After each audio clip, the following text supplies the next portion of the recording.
Native News Today.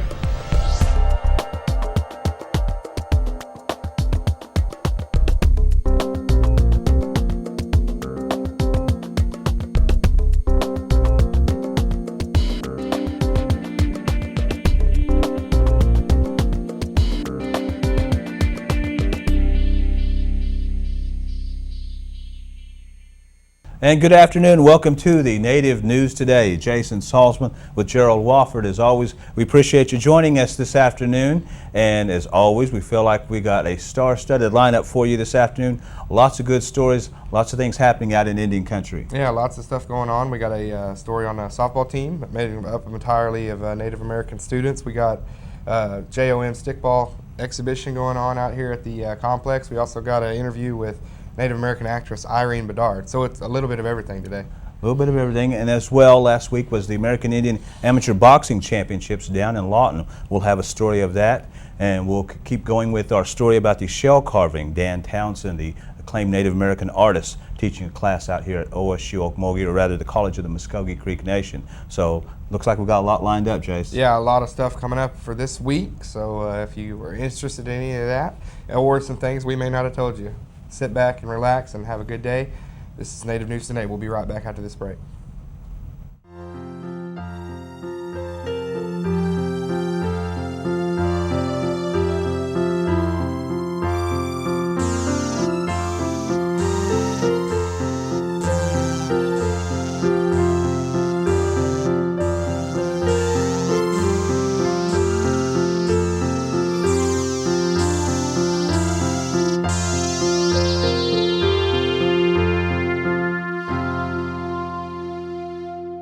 All right, and welcome back, everybody, and we'll get everything started right off the bat. No pun intended there, softball bat, with a softball story. We went out and checked out at the OSU Okmulgee intramural fields. There is a team of all Native Americans, and they've gotten together for like the last 3 years. So we just thought we'd go out and have a little fun with them and check out the game and see how everything went. But as it's explained in the story, they just like to get together, have fun, really throw the record book out the window. No wins, no losses, whatever. Just have a lot of fun out there, and that's what it's all about.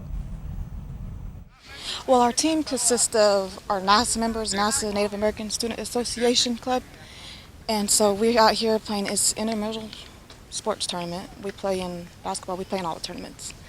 And we come out here, our games are like 3 times a week. We go to playoffs, championships, and just so on. Right now we're looking at 2-1 as our record, so, and we're playing shorts, but it's hot, and we just come out here because it's like a recreational activity for us, and we all like playing balls. But how fun is it that it's all Indians and everything? It's great. I'm a coach. Tini is our captain. I've been going to school since fall of '06, and this is my last week. Last semester I'm on intern. 4 more weeks left, and we play in every semester we play softball. So about 3 years. Usually we always come runner-up in softball, but this time we hopefully it'll be championship. We want the T-shirts. Yeah. It's hot out here. Yeah, so right. Another game, and that's it. Keep on rolling. Oh, it's a wonderful feeling to have to be out there playing with your people, especially women and men, even though the women are more dominant on this team. But we've been doing good the last 3 seasons. We lost every game. We ain't won one, but it's all about having fun. Well, most Indians, I know, they're all athletes, women or men. We can play any sport, any time of day, any time of night, just as long as the weather permits. Most of the people on here are husband and wife. So there'll be a husband playing and a wife, so they be arguing through the whole game, so it ain't no different in the household. Where's your wife? My wife ain't playing, she's in the stands. Oh, okay, good. All right, man. Thanks. All right, Native Americans playing softball out there this summer. A lot of sports going on. Another sport going on that is probably a little more traditional is the game of stickball. And recently some Native American students, not only from the Muskogee Creek Nation, but from the Choctaw Nation were here, and they took part in that grand game. Yeah, that's right. The JOM program from the Choctaw Nation working together with the Creek Nation JOM program, which is one of the best there is. Now, I do have to admit, I did try my part in it a little bit, and yeah, you'll see. This photographer captured some of that action here, but everybody out there having a great time. You know, one significant part of the Muskogee Creek culture is the game of stickball, being taught to all generations, young and old. Generation today is being taught by none other than this man here, Mr. Mitch Jack. Mitch, we got a lot of kids here today. Tell us specifically what you're teaching them. What we're doing here is we have just got done with our youth conference, having our youth conference.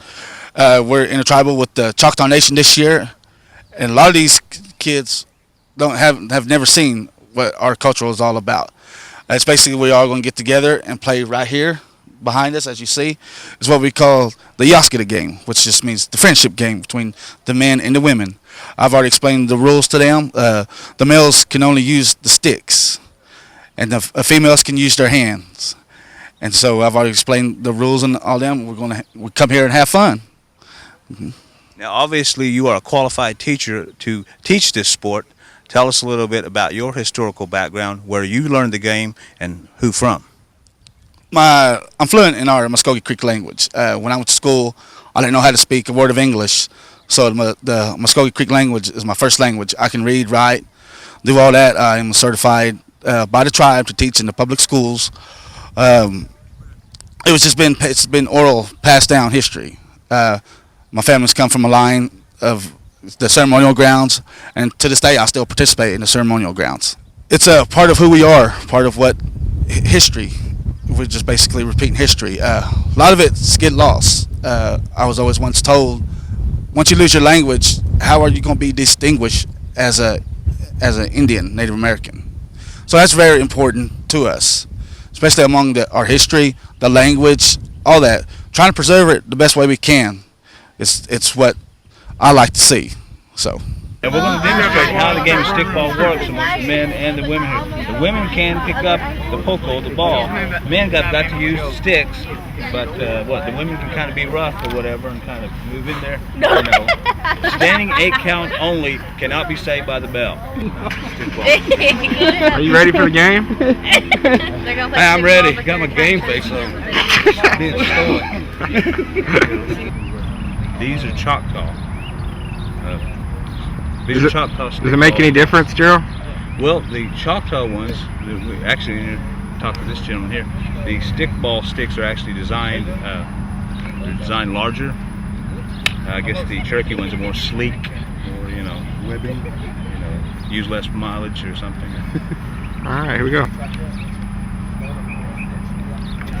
That's not how you. There you go. We are here on the grounds of the Muskogee Creek Nation. Youth here in the background, as we see, being taught the game of stickball. Game of culture is very important. Native American tribes. One lady that's making sure that happens with the Johnson O'Malley program is Miss Rebecca Clapp, standing right here next to me. Rebecca, we appreciate your time, and tell us why this is so important to teach the kids as we are today. Oh, absolutely. Thank you. I feel like it's a privilege for me to be here today with these young people. I have been with the tribe for almost 20 years, working in the Johnson O'Malley program and the Head Start program. And one of the objectives that we have for this type of conference is to build leaders within our nation. Several of us, like it says, including myself, are getting older, and we are needing some young people to step up to the plate and take our positions for our tribe to be leaders. And so that's one reason why we have this conference every year. Well, I know that you work with the Choctaw Nation, is that correct? That is correct, yes. And this is kind of a joint venture today with the Creek Nation JOM program. Absolutely, yes. We used to have the other tribes, the 5 civilized tribes, join in, and it came down to the point where some of the tribes wanted to do their own cultural education with their youth, so they opted out. And last year we were going to do it with the Muskogee Creek Nation, but due to the funding cut, we thought it was best if we just not participate. But this year we're glad to be here, and I talked to Chief Ellis a few minutes ago and told him that the Muskogee Creek Nation, Virginia Thomas, has always been the forefront leader of this project, and I feel like it's time to give her a little bit of break. So next year the Choctaw Nation is going to be hosting the youth conference. Well, we talk about how important it is to educate the youth today, and especially about the keeping and the tradition of the cultures. You mentioned it's important to teach them leadership skills. Here they are learning the game of stickball. How do you feel that will help them with leadership skills? I think it's very important for these young people to understand where they come from, their culture, their background, their ancestors, and why we are who we are today. And that is one way that we can do that, is to teach them games, traditional games that we had within our culture. Rebecca Clapp, Mado and Creek, how do you say thank you in Choctaw? Yakoke. Yuck, all right. Well, Jason, we continue our theme here of Native American sports. Recently in Lawton, Oklahoma, last weekend, as a matter of fact, was the first annual American Indian Amateur Boxing Championships. Let me make sure I say that correctly. Held down in Lawton, first time ever. Great crowd out there, great competitors. It was just great all around. The interviews that we have here is with Mr. Dwight Pickering, as well as with Wahachunka Welch, who is from South Dakota. He's Wahpeton Sisseton, and he won the middleweight championship. But Jason, I just want to allude again to just how great it was out there. A great crowd, and the people were out there. It was just a special time. Yeah, and the folks down in Lawton love their boxing, as evident by the great turnout that George Tatanapa had this week at the Remington Park there in Oklahoma City for his fight, the Comanche Boy. And he's a well-known Native American fighter and from Lawton, so I'm very glad to hear that there's a big turnout for the amateur champion. There is excitement in the air at the 2008 First Annual American Indian Amateur Boxing Championships. And a gentleman here that helped make this happen, standing right next to me, is Mr. Dwight Pickering. Mr. Pickering, there has been a lot of tradition with Native Americans and athletics, but what do you feel is the special connection between Native Americans and the sport of boxing? Well, during the Indian school period, boarding schools, that was one of their top sports that the Indians participated in was boxing.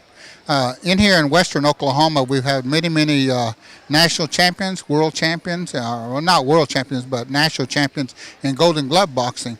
A lot of those individuals came here from the western Oklahoma area, and we'll be honoring some of those tomorrow night, and you'll get to see or hear about the legends in boxing. All of these individuals were either boxed for one of the local schools around here, Riverside Indian School, Fort Sill Indian School, even Concho Indian School, and some in the military base at Fort Sill. As we mentioned, Mr. Pickering, this is the first annual. Obviously, we want to have many more. But what are your goals that come out of this tournament? Well, I've got hooked on Native American boxing and amateur boxing and Olympic-style boxing. And the hope is, if we continue to hold things like this and support these, maybe we'll have an Olympian come out of one of our tournaments and fight for the U.S. in the Olympic Games. And that's one of the hopes that I'd like to see with our Native American boxers. We are awaiting competition to begin here at the 2008 American Indian Amateur Boxing Championships. Talking with trainer Carl Barbeau here. Well, tell us just a little bit about your boxing team there at Riverside. Okay, Riverside, I have a number of kids that come from all over the United States. I get them from Arizona, New Mexico, South Dakota, just everywhere inside the United States as there's Indians are from. And what we do is that we start out in August, and then we end up in May. But we do have summer programs like now where these different tournaments come on in the summer that we bring the kids back. So they're there 9 months out of the year. Okay, talking with Mr. Wahachunka Welch tonight, winner in the division here in the 2008 American Indian Amateur Boxing Championships. Wahachunka, first, congratulations, and tell us how you felt throughout that fight. I think I felt comfortable. I'd first like to give all thanks to God and Creator for everything that happened tonight. I'm very humbled by getting the belt, and I plan on doing this and having more success in the future. Well, that leads to the next question. Your future goals in the sport of boxing. Future goals is simple, but first and foremost, I like to make the hard work and dedication and discipline in order to become a champion like I did today, and repeat that in the future. Well, impressive fight tonight, and we wish you all the best. All right, thank you. Jason, we changed up the theme just a little bit this time. Recently was the Tulsa Indian Powwow over at the Tulsa Convention Center over the weekend. Also a great success. A lot of people out there. We'll have a couple other stories next week lined up for you concerning that special event. One of the actresses that was out there during the weekend was Irene Bedard, Native American actress, been in lots of movies, including Smoke Signals, one. We got a chance to interview her just like we did 2-3 years ago here at the Creek Festival. So a lot of things happening out at the Tulsa Powwow. You know, the more that things change, the more they stay the same. We're here at the Tulsa Powwow here, visiting with acclaimed Native American actress Miss Irene Bedard. And it's kind of ironic because the last time we've interviewed Miss Bedard for our program, and she may not remember though, it was at our Creek Festival. But she's changed a lot because her career keeps going and everything. I haven't changed that much. And case in point, what I'm saying was so funny is because I was wearing the same shirt when I interviewed Miss Bedard last time at the Creek Festival. So I know things have gone on and everything, but hey, the point is here we're doing the interview, and we appreciate you being here. And I guess you've had a good weekend here. Yes, a very good weekend, and we've met a lot of people, and I just love the hospitality. It's really great. About your own career, what's going on with your career? I just finished a movie called Tree of Life with Sean Penn and Brad Pitt and Fiona Shaw. That comes out next year. And I have a movie out now called Tortilla Heaven with George Lopez and Miguel Sandoval. Elaine Miles is also in it. It's a comedy. And Cosmic Radio comes out next. That has Wes Studi in it and Seymour Cassell and Michael Madsen. And Turok just came out on DVD. It's an animated movie with Adam Beach. And I'm working on the Spectacular Spider-Man animated series, too. Awesome. Well, it's a good thing you're not too busy. Hey, this Tree of Life sounds really interesting. Can you tell us a little bit what it's about? Well, it's a secret. I can tell you it's seen through the eyes of children. Well, you know, you really are, I'd say in the last 20 years, one of the, and I'll use the word pioneers, if you will, in Native American films. How do you feel right now the progression of Native American films, Native American actors in general, where it's going? Well, I think that we're making leaps and bounds by getting to the chance to tell our own stories. And I think that there are many more Native writers out there. There are many more Native directors that are up and coming. And I think that we're going to have a renaissance here hopefully soon. That's awesome. Another reason I bring up that festival interview at that time, when you all were in Okmulgee, one of your little ones was having a birthday about that time in June. And, well, you know, can you tell us how they're doing and who that was we said happy birthday to that time? His name is Quinn Joseph Wilson, and he's our 5-year-old son. Now he's 5. I think maybe that time, maybe he was just turning 2, I think, or something. Oh, yeah, I think so. So they grow along with the program as well here. All right. Well, Irene, best of luck to you, and we appreciate your time, and thanks for doing us Native Americans proud. Oh, thank you. And Gerald, great job there with Irene, having a good time out at the Tulsa Powwow. One of the things that always goes on at the powwow is a great exhibition of culture and artwork. And with that being said, we're going to shift our attention now to our continuing series. Basically, we're getting a live look into a class at the Muskogee Nation College taught by Mr. Dan Townsend, who at the Tulsa Arts Festival was the featured artist a couple years back. So Dan is well known in the art community teaching this class out there at the College of Muskogee Nation, and we're very fortunate to just be able to watch and learn. Now, this is a shell that you need to take a lot of caution when you're working it. This is a quahog. This is what wampum is made from. The largest collection of wampum in the world is at Harvard University, and native students that even paid college tuition with wampum in the 1600s, and Harvard accepted as college tuition. This is the quahog. This shell is really toxic. It's believed to put out cyanide gases. And I just lost a friend the first of this year. He passed away, and he was a serious wampum maker. He died of cancer, and I've got another friend that's from the Delaware tribe, and he has come down with lung cancer. But this is one shell you don't want to breathe. And what I'm telling you is when you're working with this material, be familiar, be aware with what you're working with. There's some stones that's more toxic than other stones that you don't want to breathe, I mean, at all. There's some shells that's more toxic. There's some woods that's more toxic. There's even some metals that's more toxic than other metals. So know what you're working with and be aware with what you're working with. And anytime you get something into a fine particulate matter, and you're able to inhale it, I mean, it could not be bad for you, and it's going to do damage if it's small, and that's what you're doing. You're creating a little dust storm of fine particulate matter. So yeah, I have a Narragansett friend. His name is Mingo Domingo. He's from New Jersey, and he does a lot of wampum work, and this is a piece of his work right here. He does it all wet with diamond tools. But even the slur the slur that comes off of this shell, the white milk of powder and water, it even absorbs into your skin. So you have to take precautions with it. You don't even want to get it in your eyes. You're real careful with this shell. And this is probably the most valued shell there is this shell here, because of the beautiful beads that are made from this shell. And this is probably the hardest shell there is. This shell on the hardness scale is probably a 3.5 compared to your other shells being a 2 to a 2.5. And that's on a scale from a 1 to... Well, a Dremel won't do anything to this shell. Yeah, it doesn't work to actually carve. We've seen people cut it into shapes and use some line cuts just to define the shape, but basically you don't carve a design into this because No, it's too hard. this is bead material, and just for making fetishes, and that's it.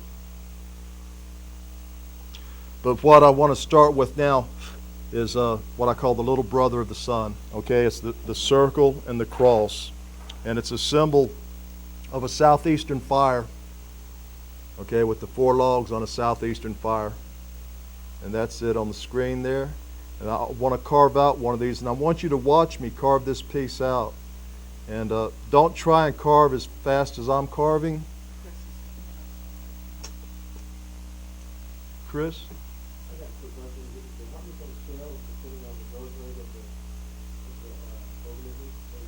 No, not really. All your freshwater shells are soft. Those are your softest shells, are your freshwaters. Your mother of pearls are fairly soft shells. Now, when you're getting into your gastropods, like your lightning whelk and your different conch shells, those shells are pretty hard. They're a lot harder. And this shell here was probably used more than any other shell throughout history. I mean, it's unbelievable what all was made from this shell. We'll get into that later, but this shell was used more than any other. Woodworking tools, chisels, gouges, picks, hammers were all made from this shell right here. Cups, yeah. Boat anchors. Seawalls were built out of this shell by the Calusa. They're still there too in Florida. Yeah, 1,000 years later, those seawalls are still there. There were miles and miles of canals that were dug by the Calusa people 1,000 years ago.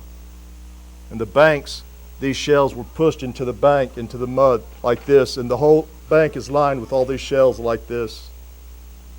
They're still there. But what I'm going to do now is I'm going to go ahead and carve out this piece. First, I want you to draw it on. So what I'm going to do is I'll draw this one section out and just kind of copy this piece. And I'll show you how to find some points in there to get your center just right. And the most important thing on working on your shell piece is finding your center.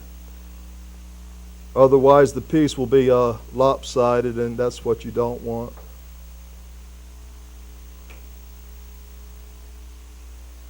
But you have a template on the table. You might want to use that template to go ahead and get your circle on your shell. You start off with a circle like this right here. And then I'm going to draw another little ring around that circle.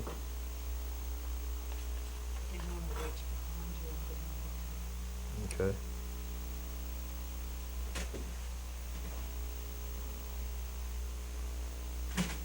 But there's ways to be consistent with your designs when you're doing your borders and all by just making a mark and dancing around the shell. And it's kind of similar to the way the potters will work a design in a place and keep working it around. You can't fix your design all at once. You've got to dance around your piece to get it balanced out just right. Now I've just put that cross there to get in these areas here, and I'll erase out the very center part, okay? Or sometimes I'll leave in that center part and I'll engrave that. It depends if that's what you want or not. But just to find my crossed out area, that's how I'll define that, is by just making a cross in the very beginning. I'm going to put the tail feathers of an anhinga in here. And right here, is that showing up on the screen over there, Jared? Okay. All right.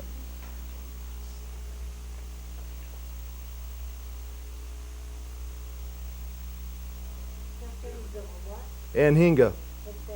It's a water bird, and she's also known as the water turkey, the snake bird. And she's one of my favorite birds. I used to do a lot of diving, and every now and then they would kind of skim by you underwater. They're comical underwater. But you've probably seen pictures of them drying their wings out. When they're observed in the rivers, they look like a snake because all you can see is their head sticking up out of the water. They don't have any oil in the feathers, and their body kind of sinks. So that's how they get the name snake bird.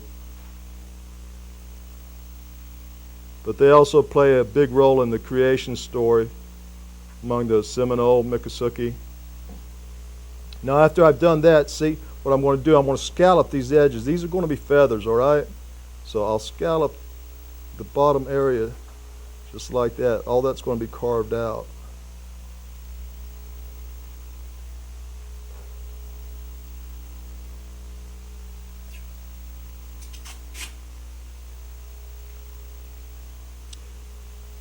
It's also been suggested that a lot of the gorgets that will have scalloped edges, the scalloped edges, which have been called a petaloid design, have been associated with sky beings. So this makes this of sky when the edges have been petaled out.